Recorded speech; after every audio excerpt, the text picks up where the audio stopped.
గుర్తింపు మాత్రం ఉన్నది. ఎందుకంటే సార్ చేసినప్పటి ఉన్నటువంటి విధానానికి ఇప్పుడు ఉన్నటువంటి ఆ సౌలభ్యాలకు తగ్గట్టుగానే ఉపాధ్యాయులలో మార్పు కూడా సమాజంలో మార్పు వచ్చింది.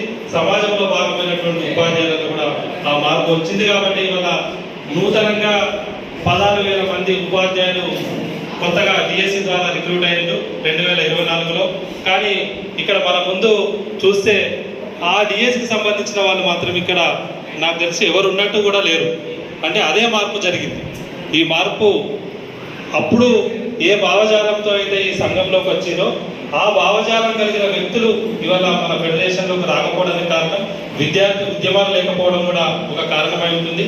లేదా మన నాయకత్వం మనల్ని కన్విన్స్ చేసుకొని మన దాంట్లోకి తీసుకురాకపోవడం కూడా ఒక లోపంగా ఉండి ఉండొచ్చు.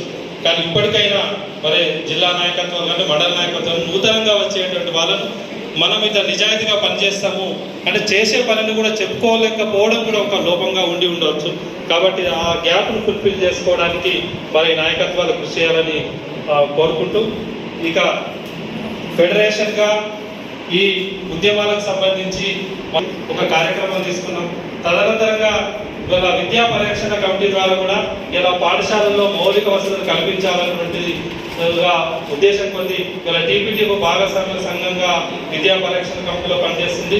దాని ద్వారా కార్యక్రమాలు తీసుకోవడము. తర్వాత పెన్షనర్స్కి సంబంధించి కూడా ఇవాళ ముఖ్యమైన సమస్యలు ఉన్నాయి.